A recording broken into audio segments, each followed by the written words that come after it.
The champagne glass shattered against the marble floor of the Ikoyi penthouse, and that's when Chief Superintendent Adeyemi Ogunlai's hand connected with my skull, slamming my head against the exposed brick wall of our 12 million naira apartment.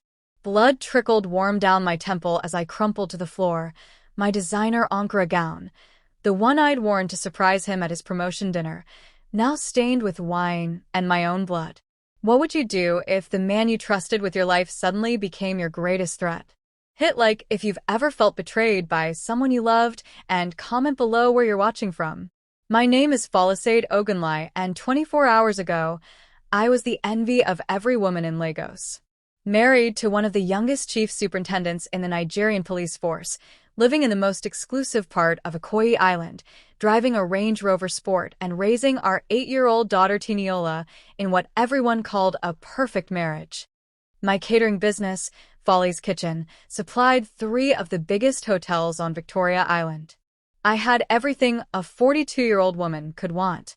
Until I walked into that hotel room at Eco Hotels and saw my husband's naked body entangled with Sergeant Kayamaka Nwosu, a 26-year-old officer from his own station, the same woman who'd sat at our dinner table just 2 weeks ago, eating my jollof rice and calling me Ma. The confrontation that followed was ugly. Adeyemi had chased me home, not to apologize, but to silence me. "You'll destroy everything I've built," he'd screamed, his eyes wild with something I'd never seen before, desperation mixed with rage. When I threatened to report him to his superiors, to tell everyone what kind of man Lagos's model officer really was, that's when his hand had found my throat first, then my head, then the wall. Now, lying on our cold Italian tiles, I could hear Tiniola's bedroom door creaking open down the hallway. My baby. My reason for staying silent for so long, because I'd caught glimpses of his temper before. The holes punched in walls, the shattered phones, the threats whispered in the dark. But this was different. This was attempted murder. "Mummy?" Tiniola's small voice pierced through my dazed state. Adeyemi froze, his hand still raised. In that moment, I saw the mask slip back into place. The charming officer, the beloved husband, the devoted father, all lies built on a foundation of violence and infidelity. "Go back to bed, princess," he said smoothly, as if he hadn't just assaulted his wife in their living room. "Mummy just had a little accident." But Tiniola's eyes were wide with horror, fixed on the blood dripping from my hairline. She'd seen everything. My daughter had witnessed her father's true nature, and in that instant, something inside me shifted from victim to survivor. Adeyemi walked toward Tiniola, and my body moved on pure instinct. I grabbed my phone from where it had fallen and did the only thing I could think of. I hit record, and I started speaking into the camera, my voice shaking but clear. "My name is Falasaid Ogunlai. Today is October 14th, 2024. My husband, Chief Superintendent Adeyemi Ogunlai of the Lagos State Police Command, has just physically assaulted me in our home at Parkview Estate, Ikoyi. This is not the first time. I have evidence of his infidelity with a subordinate officer. I am recording this because I fear for my life." The look Adeyemi gave me when he spun around would have frozen my blood just yesterday. But today? Today I was done being afraid. What I didn't know then was that 3 of his colleagues, officers who'd witnessed his abuse of power and his inappropriate relationship with Kayamaka, were already preparing to testify against him. The perfect storm was brewing, and Adeyemi Ogunlai's carefully constructed world was about to come crashing down. But first, I had to survive the night. If you're loving this story so far, don't forget to hit that subscribe button and turn on notifications. Comment below what you think Falasaid should do next. Should she leave immediately? Or is there a smarter play here? Let me know where you're watching from. The fluorescent lights of Reddington Hospital's emergency room felt like interrogation lamps as the nurse examined my head wound. 6 stitches, she said, along with documented bruising around my throat and a hairline fracture in my left wrist that I hadn't even noticed during the attack.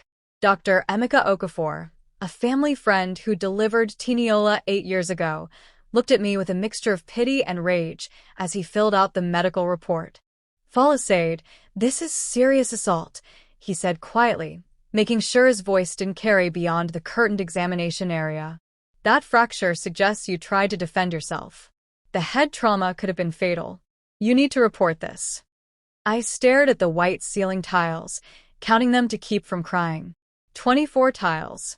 24 years since I'd met Adeyemi at the University of Lagos, when he was an idealistic law student and I was studying hospitality management.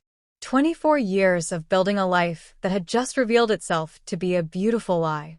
I already called someone, I whispered.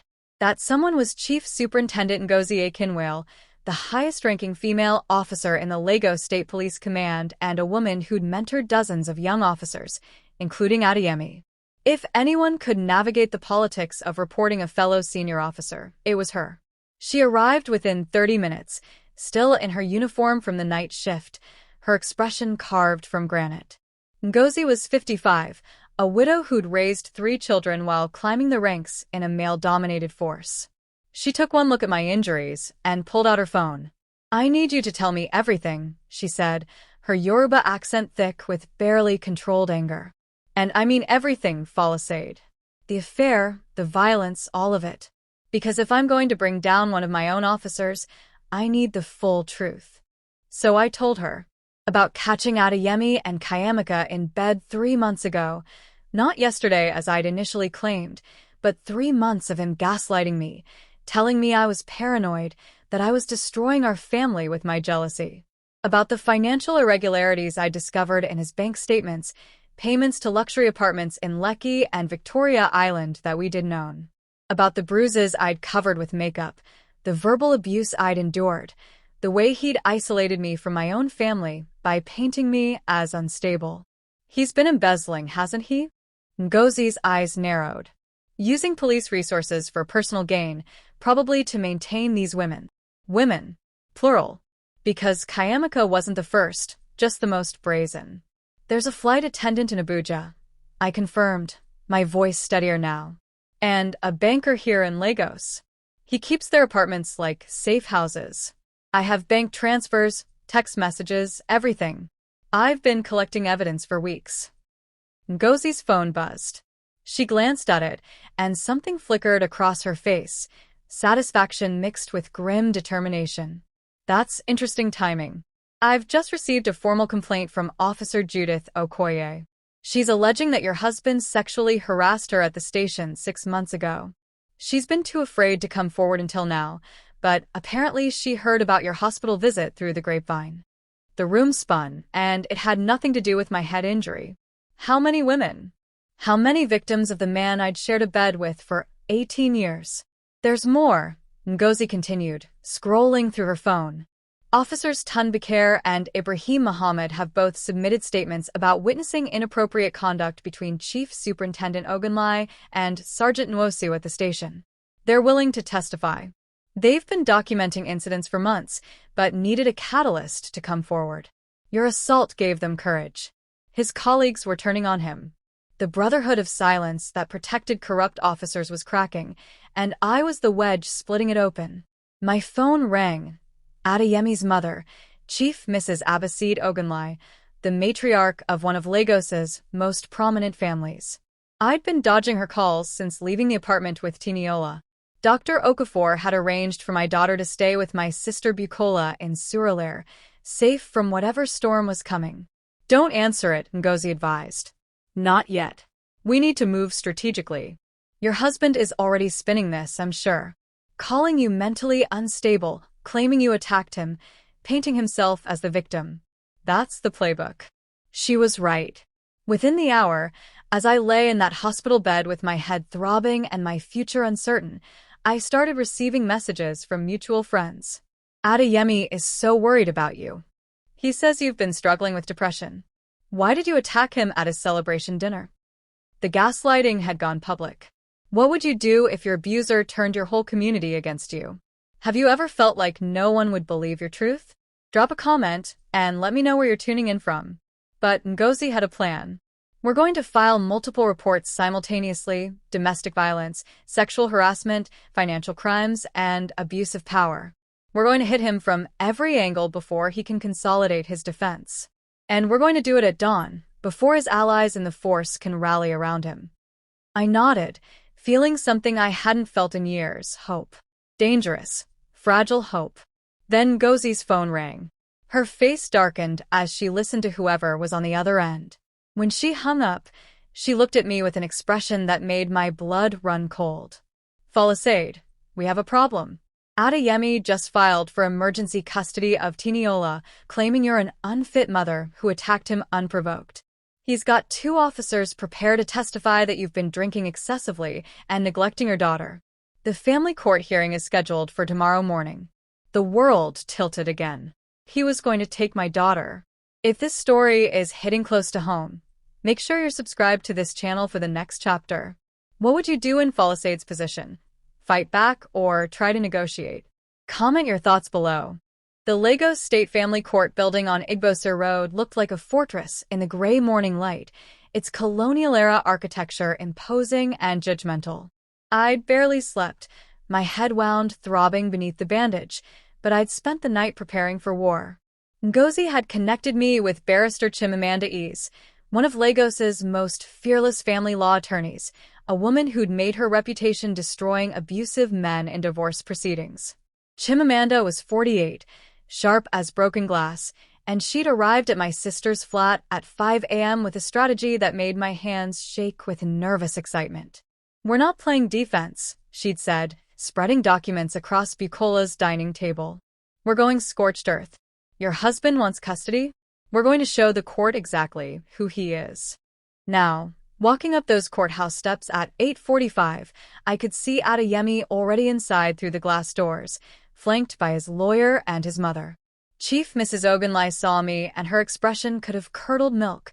I was the ungrateful wife who dared to embarrass her precious son, the woman who destroyed their family's reputation.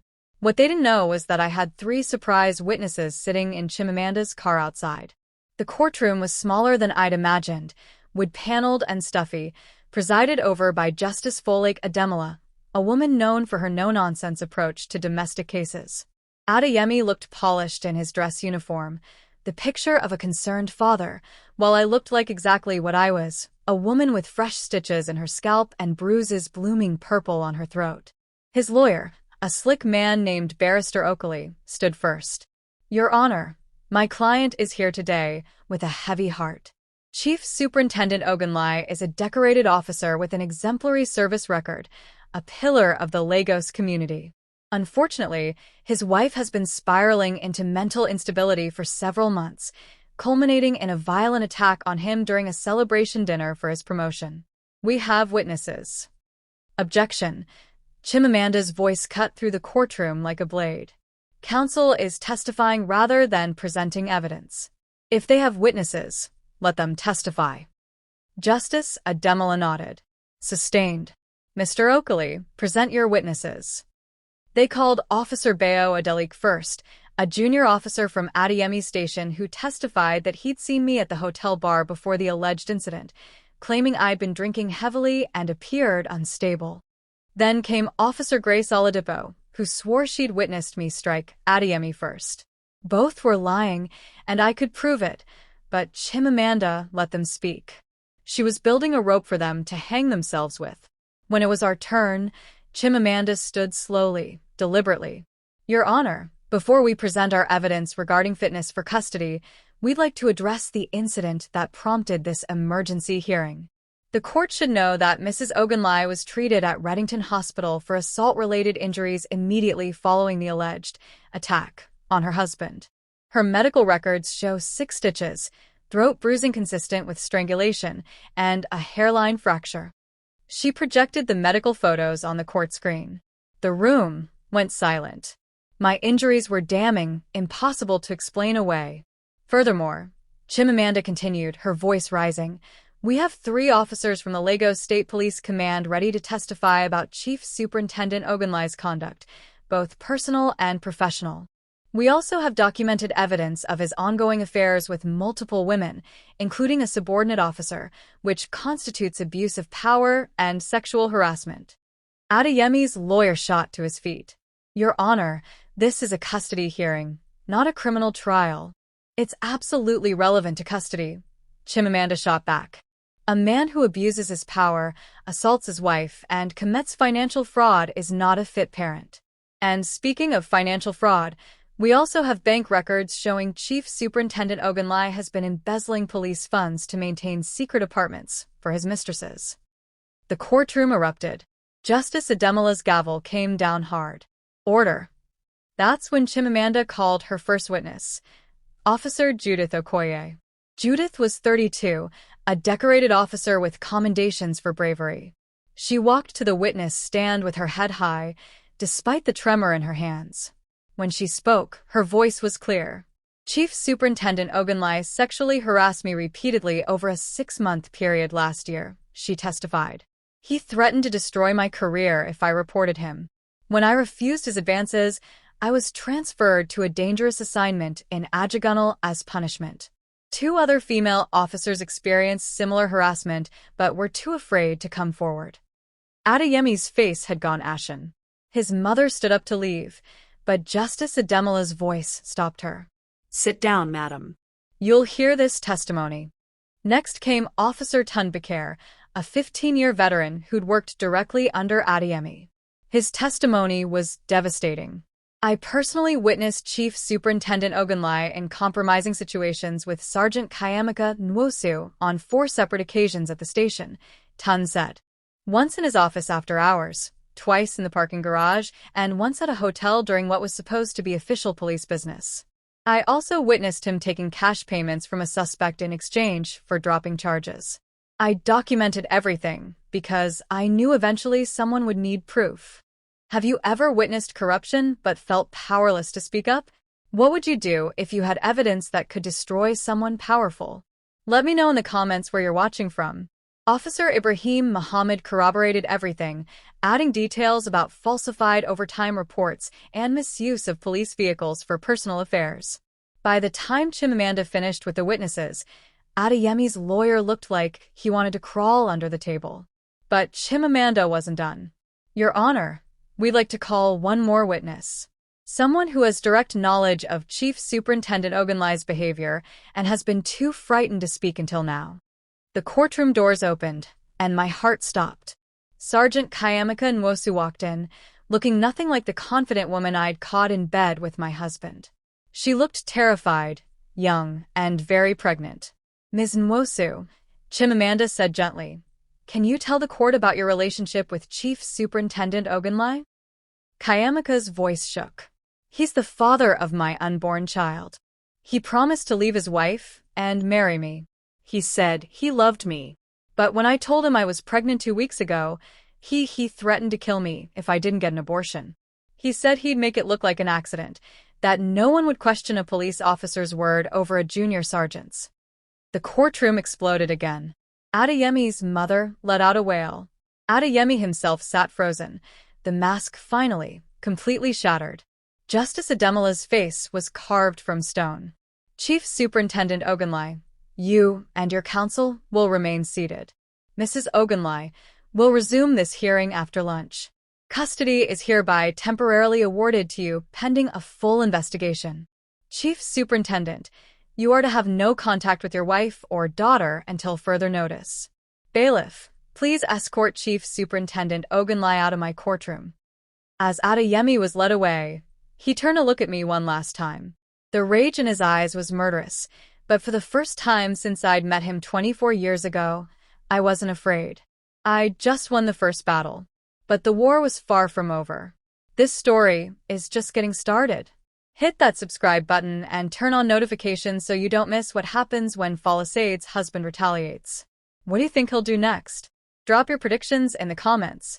3 days after the custody hearing, I moved back into our Ikoyi apartment with Tiniola and 2 security guards that Chimamanda had insisted I hire. Adeyemi had been suspended pending investigation, his police credentials revoked, and a restraining order issued keeping him at least 500 meters away from us. He'd moved in with his mother in Lekki Phase 1, and according to Ngozi sources, he was unraveling. Good. The apartment felt different now, not like a home but like a crime scene I was reclaiming. I'd had the locks changed, installed security cameras in every room, and hired a trauma counselor for Tiniola, who'd barely spoken since witnessing her father's assault. My daughter spent hours drawing pictures of our family, always with her father as a dark, looming shadow separated from us by thick black lines. My phone hadn't stopped buzzing for 3 days. The story had leaked. Not the details, but enough to make me Lagos's most discussed woman. Prominent officer's wife files for divorce after assault. Corruption allegations rock Lagos Police Command. Multiple officers testify against decorated superintendent. The WhatsApp groups I'd been part of, the Police Wives Association, the Ikoyi Mothers Club, my church women's fellowship, had gone silent or worse. Some women defended Adeyemi. Every marriage has problems. She's trying to destroy a good man. What did she do to push him to this? But others reached out privately, sharing their own stories of abuse, of watching their friends suffer in silence, of not knowing how to help. I'd become a lightning rod, and I wasn't sure yet if that was power or danger. It was danger. On the 4th morning, I woke to find my Range Rover's tires slashed and a note tucked under the windshield wiper. "Bitch, you'll pay for destroying that man. His family built this island. You're nothing." I called Ngozi immediately. She arrived with 2 officers and had the note bagged as evidence, but her face was grim. "Falassade, you need to understand something. You've embarrassed powerful people. Adeyemi's family has connections to politicians, businessmen, other senior police officers. Some of them see your case as a threat to their own secrets.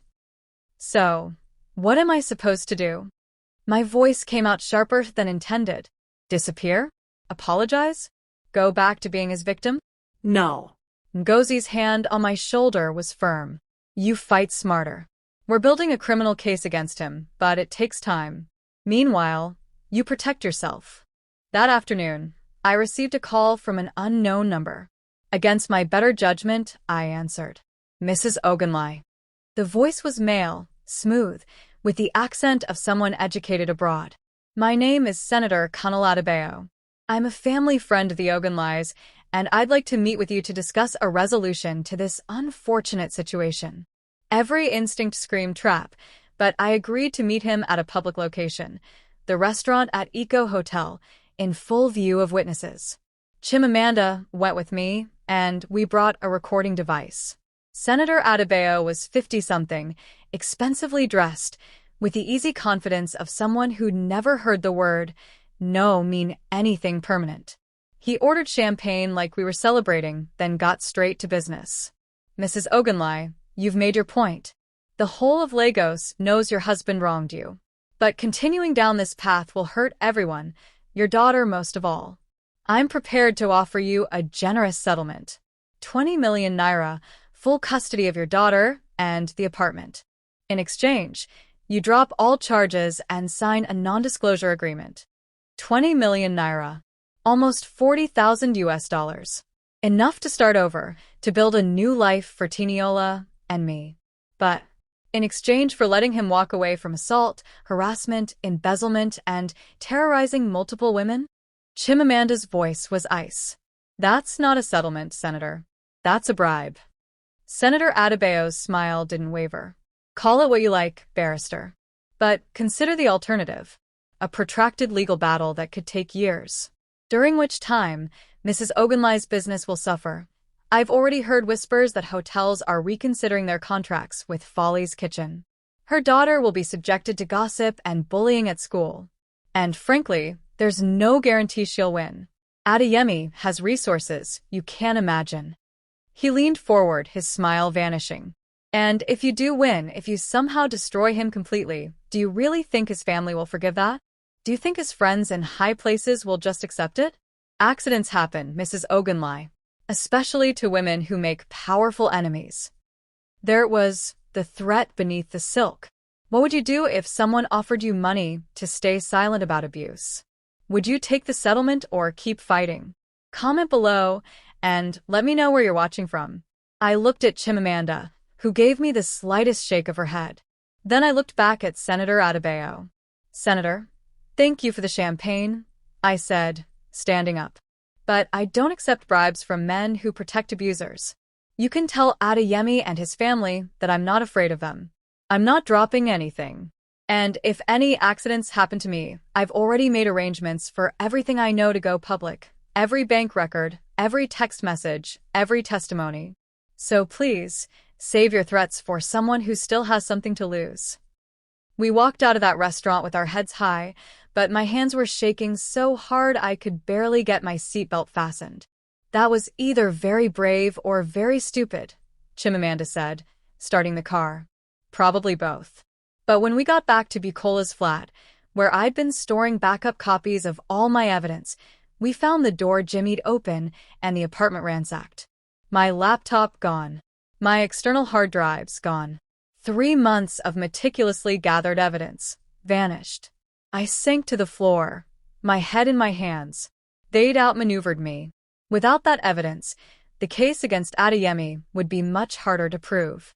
The bank records, the text messages with his mistresses, the photos of his secret apartments. All of it gone. Chimamanda was already on the phone with Ngozi, pacing furiously, but I could barely hear her through the roaring in my ears. Everything I'd risked, everything I'd endured, had it all been for nothing? Then my phone buzzed with an email from an address I didn't recognize. The subject line read, "You're not alone." I opened it with trembling fingers.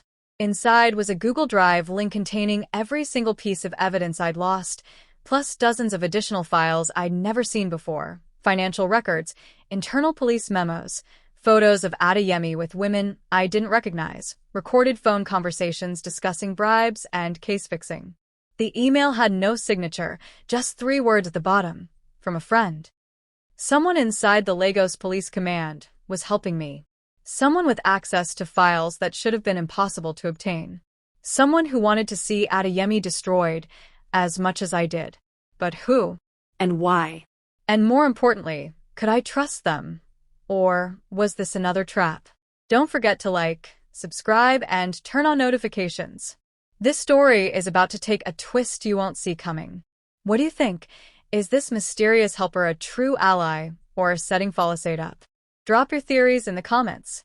The mysterious email led me to someone I'd never expected, Chief Superintendent Ngozi's estranged husband, retired Commissioner Chukwuemeka Akinwale. He'd left the force 10 years ago under controversial circumstances, allegations of whistleblowing that had made him persona non grata among his former colleagues. Now he ran a private security consultancy from an office in Ikeja, and when I met him there the next morning, I understood why Ngozi had divorced him. He was ruthlessly, uncompromisingly honest. "Your husband isn't the disease," Commissioner Akinwale said, spreading the recovered files across his desk. "He's just a symptom." Lagos State Police Command has been running a protection racket for corrupt officers for decades. They cover for each other's affairs, financial crimes, brutality cases, anything that might tarnish the force's reputation. Adeyemi got comfortable because he knew the system would protect him. I stared at the documents. Years of misconduct reports that had been buried, complaints that had disappeared, victims who'd been silenced. Adeyemi's name appeared frequently, but he wasn't alone. There were at least 15 other senior officers with similar patterns of behavior. "Why are you helping me?" I asked. Chukwuemeka's smile was bitter. "Because I tried to expose this 30 years ago, and nearly died for it. Someone burned my house down with my family inside. We survived, but the message was clear: shut up or everyone you love pays." I shut up. I've regretted it every day since. He pushed the files toward me. "You're braver than I was. Don't waste it." With the evidence restored and expanded, Chimamanda filed an amended complaint with the Police Service Commission and the Lagos State Ministry of Justice, demanding a full criminal investigation not just of Adeyemi, but of the entire protection network. We also filed a civil suit against Adeyemi personally for damages, medical expenses, emotional distress, loss of consortium, and punitive damages totaling 50 million naira. The backlash was immediate and vicious. Within 24 hours, someone leaked my banking information to a gossip blogger who published a story claiming I'd been embezzling from my own catering business. It was a complete fabrication, but the damage was done. 3 hotels immediately suspended their contracts pending investigation. Then came the anonymous calls to my phone at all hours, heavy breathing and threats. Drop the case or your daughter pays.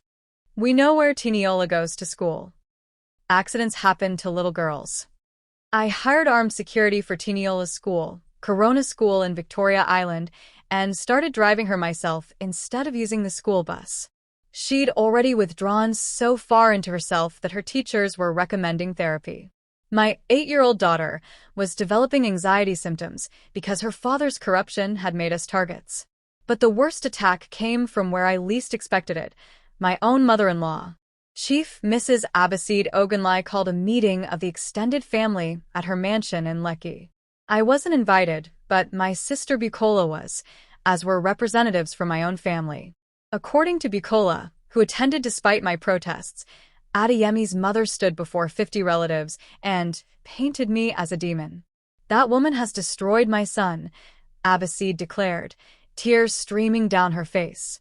Adeyemi is a good man, a decorated officer, a pillar of our community. But she couldn't appreciate what she had. She wanted to work, to have her own money, to be independent. She emasculated him, drove him to seek comfort elsewhere, and now she's trying to destroy his career because he made human mistakes. The family voted, 43-7, to support Adeyemi and shun me. My own cousins, aunts, and uncles who'd eaten at my table, who'd celebrated Tiniola's birthdays, who'd praised my marriage as blessed, they all turned their backs.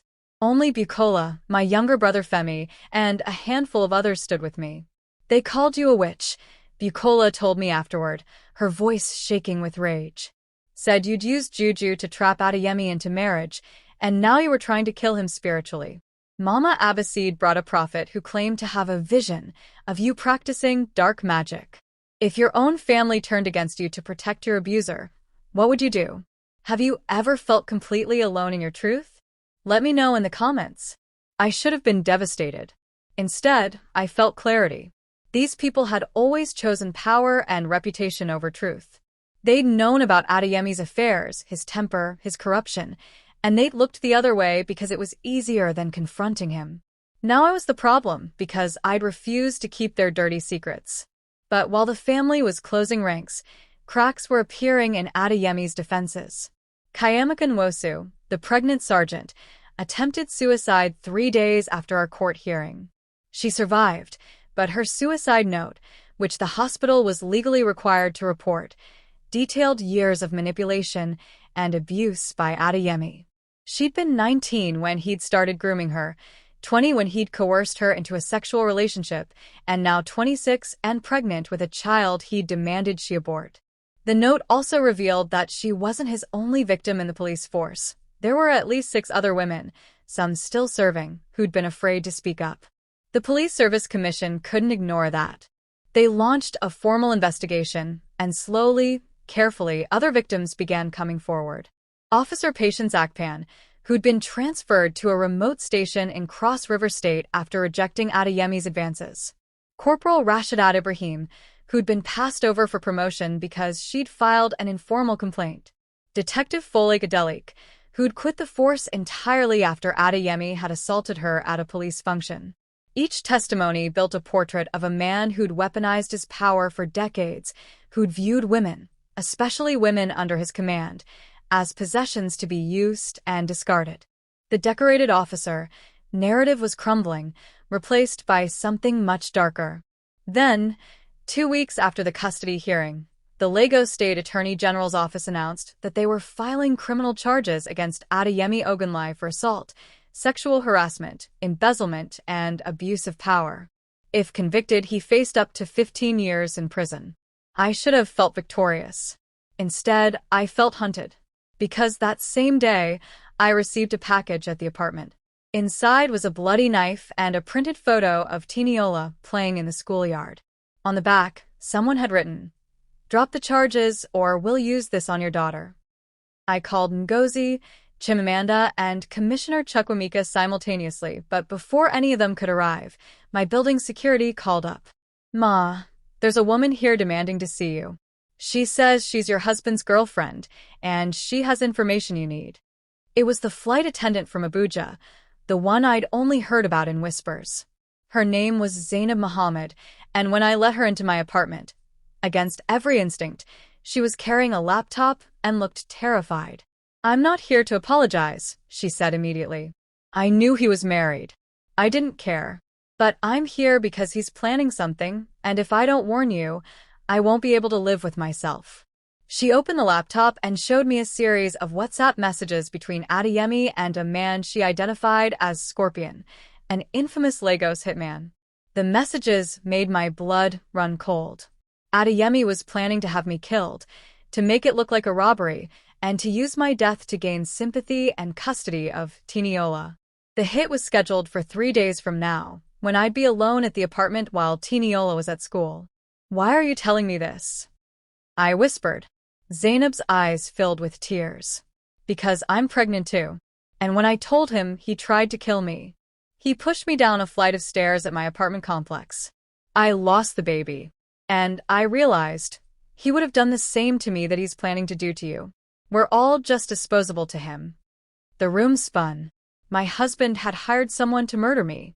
The father of my child, the man I'd loved for 24 years, wanted me dead. And I had 3 days to stop him. Subscribe and hit that notification bell because the next chapter is going to blow your mind. How will Falisaid survive a hired hitman? Drop your predictions below. Ngozi Akinwale's plan was both brilliant and insane. Use me as bait. "We can't arrest him for conspiracy to commit murder based solely on screenshots," she explained in Commissioner Chukwuemeka's office, where we'd all gathered in emergency session. "A good lawyer will claim the messages are fabricated, that Zainab is lying for revenge, that Scorpion is just a friend's nickname. We need concrete evidence, wire transfers, recorded conversations, something indisputable." "You want me to wait for this hitman to show up?" My voice came out higher than I intended. "To let him get close enough to incriminate Adeyemi before you swoop in?" "We'll be monitoring everything," Chukwuemeka assured me. "Cameras in every room, plainclothes officers in the building, a tactical team on standby. The second this Scorpion enters your apartment and makes his intentions clear, we take him down and roll him for evidence against Adeyemi." It was the kind of plan that made perfect sense tactically and felt like suicide personally. But what choice did I have?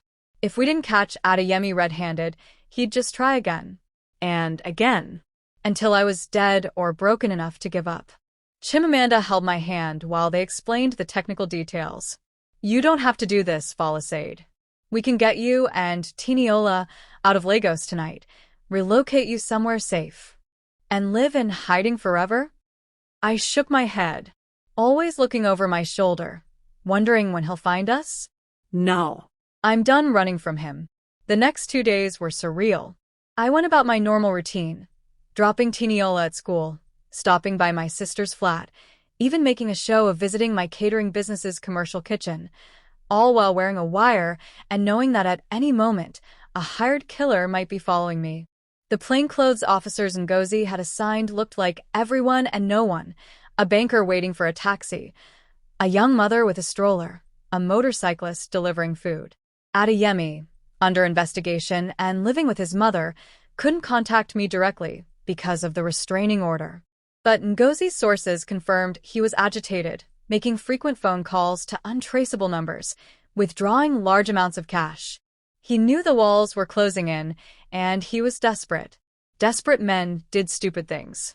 On the third day, the day of the scheduled hit, I sent Tiniola to school as usual, but with 4 armed plainclothes officers trailing her school bus. Then I returned to the Ikoyi apartment and waited. The technical team had turned my home into a surveillance hub. Cameras in every room, voice recorders hidden in the furniture, panic buttons installed under tables and counters. Ngozi and Chukwuemeka sat in a van parked 2 blocks away, monitoring everything. A tactical response unit waited in my building's maintenance room in the basement. Hours passed. Morning became afternoon. I made myself lunch, forced myself to eat, tried to read a book but couldn't focus on the words. Every sound made me jump, the elevator, footsteps in the hallway, the air conditioning clicking on. Then, at 2:47 p.m., my doorbell rang. Through the peephole, I saw a man in maintenance overalls, dark-skinned, maybe 35, carrying a toolbox. He looked bored, ordinary, like any of 100 workers who moved through Ikoyi's high-rises every day. Yes. I called through the door. Maintenance, madam. Building management sent me to check your air conditioning unit. There's been complaints about noise from your neighbors below. My air conditioning was working fine. There'd been no complaints. This was him. I unlocked the door, but kept the chain on. I didn't request any maintenance. He kicked the door in with brutal efficiency, snapping the chain like thread. Before I could scream, he was inside, toolbox forgotten, a gun in his hand. Mrs. Ogunlai, he said calmly, I'm going to need you to stay very quiet. This can be quick and painless, or slow and messy. Your choice. This was Scorpion. The man Adeyemi had hired to murder me.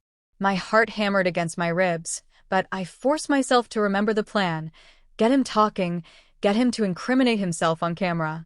How much is he paying you? I asked, surprised by how steady my voice sounded. Scorpion smiled, a cold expression that didn't reach his eyes. Enough. 5 million naira to make you disappear. Your husband really wants you gone. My husband. I edged backward, leading him deeper into the apartment, toward the living room where the camera coverage was best. Chief Superintendent Adeyemi Ogunlai hired you to kill me? Smart woman. Yeah, he hired me. Gave me half up front, half when it's done. Told me to make it look like a robbery. Even gave me a list of jewelry to take to sell the story. He gestured with the gun toward the bedroom. Speaking of which, let's get this over with. Police. Drop your weapon. The shout came from everywhere at once, the tactical team pouring in from the hallway, from the balcony, from the bedroom. Scorpion spun, gun rising, and for one terrifying moment I thought he'd shoot. But there were too many of them, too many weapons trained on him, and he wasn't stupid. The gun clattered to the floor. They had him in handcuffs within seconds, reading him his rights. Ngozi burst through the door, looking equal parts relieved and furious. Are you okay? I nodded, not trusting my voice. It had worked. We'd caught him on camera, with audio, confessing to the hit Adeyemi had arranged. It was over. Or so I thought. What would you do the moment you realized you'd won? Celebrate or wait for the other shoe to drop? Comment below where you're watching from. He's going to roll on Adeyemi within the hour, Ngozi assured me as they led Scorpion away. Men like him don't do time for their employers. He'll give us everything, bank transfers, recorded conversations, meeting locations. We'll have Adeyemi arrested by tonight. But when they went to arrest Adeyemi at his mother's mansion in Lekki, he was gone. Disappeared sometime after noon, the officers reported. His mother claims she doesn't know where he is, but his car is still here, his clothes are still here, his phone is off. It's like he vanished. Chukwuemeka's expression was grim. He knew. Somehow, he knew we'd caught Scorpion and he ran. Then we'll find him, Ngozi snapped. We've got airports, borders, ports all on alert. He can't have gotten far. My phone rang. Unknown number. Against my better judgment, I answered. Hello, Falasade. Adeyemi's voice was eerily calm, almost cheerful. I heard you had an interesting visitor today. Did you really think I wouldn't have a backup plan? My blood ran cold. Adeyemi, where are you? Close enough. I've been watching you this whole time, wife. Watching you betray me, destroy everything I built, turn everyone against me. And now I'm going to take the only thing you have left that matters. The call disconnected. Tiniola. He was talking about Tiniola. I was already running for the door, Ngozi and Chukwuemeka behind me, but my phone was already dialing the security detail assigned to my daughter's school. It rang. And rang. And rang. No answer. We made it to Corona School in 17 minutes, Ngozi driving like a woman possessed, lights and sirens clearing traffic. But when we pulled up to the school gates, there were already police cars there, teachers crying, security guards being interviewed. The head of school met us at the entrance, her face ashen. Mrs. Ogunlai, I'm so sorry. A man came, said he was Tiniola's uncle, had all the proper identification. Our security called the contact number on file to confirm. That's my mother-in-law's number, I whispered. She authorized it. He took her about 20 minutes ago. She went willingly because she knew him. Adeyemi had kidnapped our daughter, and I had no idea where he'd taken her. Don't miss the explosive finale. Hit that subscribe button and turn on notifications now. What do you think Adeyemi's planning to do with Tiniola? Drop your theories below. This story is about to reach its shocking conclusion. The first 6 hours of Tiniola's kidnapping were a blur of police activity, agonizing phone calls to every contact I had, and the special kind of hell that only a mother whose child is missing can understand. Every minute felt like drowning. Every breath was a betrayal because how could I breathe when my daughter was with a man desperate enough to hire a hitman? Ngozi had activated every resource at her disposal: roadblocks, port authorities, airport security, even military checkpoints. Adeyemi's photo was circulated to every police station in Lagos State, then Rivers, then nationwide. But it was Chukwuemeka who found the thread that unraveled everything. Adeyemi's mother owns a beach house in Lekki Peninsula, he said, pulling up property records on his laptop. It's registered under her maiden name, not connected to the family's main holdings. It's been vacant for years, no utilities active. Perfect place to hide. We were there in 30 minutes, me, Ngozi, Chukwuemeka, and a tactical response unit. The house was set back from the beach, isolated by high walls and overgrown vegetation, windows dark in the gathering dusk. It looked abandoned, but Adeyemi's car was hidden behind the property, covered with a tarp. Falassade, you stay here, Ngozi ordered. Let us handle. That's my daughter in there with a man who tried to have me killed. I'm going in. We compromised. I wore a vest and stayed behind the tactical team, but I was going in. The front door was unlocked. Inside, the house smelled of salt air and neglect, furniture covered with sheets like ghosts. We moved through the ground floor room by room, nothing. But then we heard it, from upstairs. Tiniola's voice, small and frightened. Daddy, please. You're scaring me. The tactical team was up the stairs in seconds, weapons drawn, but I was right behind them. They breached the master bedroom door, and the scene that greeted us would haunt me forever. Adeyemi sat in the middle of the floor, Tiniola clutched against his chest, a gun in his hand pressed against his own temple. My daughter's face was streaked with tears, her eyes huge with terror. He'd been crying too, his uniform was rumpled, his eyes wild. Don't come any closer, he screamed.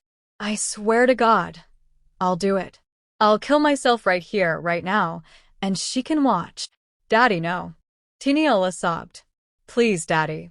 Everyone lower your weapons, Ngozi commanded quietly. The tactical team complied slowly, reluctantly. Chief Superintendent Ogunlai, let's talk about this. Talk. Adeyemi laughed, a broken sound. What's there to talk about? My career is over. My reputation is destroyed. My own wife turned everyone against me. I have nothing left. You have your daughter, I said, stepping forward despite Ngozi's hand on my arm. You have Tiniola, and she needs her father alive, not dead.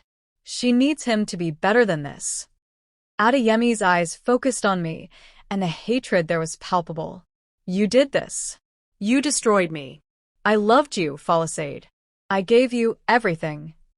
You beat me. The words exploded out of me. You cheated on me with how many women? You embezzled money, harassed junior officers, hired someone to murder me. What part of that is love, Adeyemi? I made mistakes. I'm human. But you couldn't forgive me, couldn't give me another chance. You had to humiliate me publicly, drag my name through the mud, turn even my own colleagues against me. Have you ever watched someone refuse to take responsibility for their own actions? What do you say to someone who sees themselves as the victim of their own abuse? Let me know in the comments. Your colleagues testified against you because you harassed and assaulted women under your command. Ngozi cut in. Because you were corrupt. This isn't Falassade's fault, it's yours. Let Tiniola go. I pleaded, tears streaming down my face. Please, Adeyemi. Whatever you're feeling, whatever pain you're in, don't make her part of it. She's 8 years old. She's innocent. She loves you. Something in Adeyemi's face crumbled. He looked down at Tiniola, really looked at her, saw the terror in her eyes, and I watched the reality of what he was doing penetrate his rage. "I'm sorry," he whispered to her. "I'm so sorry, princess. Daddy's so tired." Slowly, carefully, he lowered the gun from his head and set it on the floor. The tactical team moved instantly, separating him from Tiniola, securing the weapon. I rushed forward and scooped my daughter into my arms, holding her so tight she squeaked. Adeyemi didn't resist as they handcuffed him. He looked emptied out, a shell of the man who'd once commanded respect and fear in equal measure. As they led him away, he looked back at me one last time. "I really did love you," he said quietly. "I just didn't know how to do it right." "I know," I replied. And I did. That was the tragedy of it. He probably had loved me, in the only broken way he knew how. But love without respect, without integrity, without accountability, was just another word for possession. And I was done being possessed. The trials took 9 months. Adeyemi was convicted on 12 counts: assault, attempted murder conspiracy, kidnapping, sexual harassment, multiple counts, embezzlement, and abuse of power. He received 14 years in prison. Scorpion received 12 years for attempted murder. Kayamaka Nwosu, granted immunity for her testimony, left the police force and moved to Enugu to start over. The other women Adeyemi had harassed also came forward, and their testimonies triggered a larger investigation into the Lagos State Police Command that led to disciplinary action against 17 officers and systemic reforms to the sexual harassment reporting process. Ngozi was promoted to deputy commissioner and tasked with overseeing those reforms. I won the civil suit, all 50 million naira in damages, plus the apartment, full custody of Tiniola, and a settlement that included Adeyemi's pension contributions. His family contested it, of course, but Chief Mrs. Abbasid Ogunlai's attempts to paint me as the villain fell apart once the full scope of her son's crimes became public. Folly's Kitchen not only survived, but thrived. The publicity around my case, initially devastating, eventually transformed into something else. I became known as the woman who'd refused to be silenced, who'd fought back against corruption and abuse. Hotels that had dropped me came crawling back. New clients appeared. Within a year, I'd expanded to 6 employees and was catering events across Lagos. Tiniola spent a year in therapy processing what she'd witnessed. She still has nightmares sometimes, still draws pictures with dark shadows. But she's also resilient, stronger than I ever imagined an 8-year-old could be. She knows what her father did was wrong, but she also knows she's loved, protected, and safe. As for me, I wake up every morning in our apartment, make breakfast for my daughter, and go to work building something that's mine. I date occasionally, carefully, with eyes wide open for red flags I once ignored. I've joined a support group for domestic violence survivors and sometimes speak at events about my experience. Most importantly, I'm not afraid anymore. Not of powerful men, not of family judgment, not of standing alone if I have to. Because I learned something through this nightmare. Silence protects abusers. Speaking out, even when it costs you everything, is the only way to break the cycle. Adeyemi writes to Tiniola, sometimes from prison, letters that I read first before deciding whether to share them. He's apologetic, reflective, claims he's getting mental health treatment. Maybe he is. Maybe he'll come out of prison a different man. But that's not my problem to fix anymore. My problem is building a life where my daughter knows that love isn't control, that marriage isn't endurance, that speaking truth to power isn't betrayal, it's survival. And we're not just surviving, we're thriving. The Lagos sun rises over Ikoyi Island every morning, painting the sky gold and pink, and I watch it from my balcony with coffee in hand and my daughter sleeping safely inside. I've reclaimed this space, this life, this story. It's mine now, not his. And that, finally, is victory. Thank you so much for joining me on Falisade's journey. If this story moved you, please hit that like button, subscribe to the channel for more powerful true-to-life stories, and share this with anyone who needs to hear it. Have you, or someone you know, experienced something similar? What lessons from this story resonated most with you? Drop your thoughts in the comments below. I read every single one, and your stories matter. Where are you watching from? Let me know. And remember, you are not alone. Your voice matters, and speaking your truth can save your life. Until next time, stay strong, stay safe, and keep fighting for the life you deserve.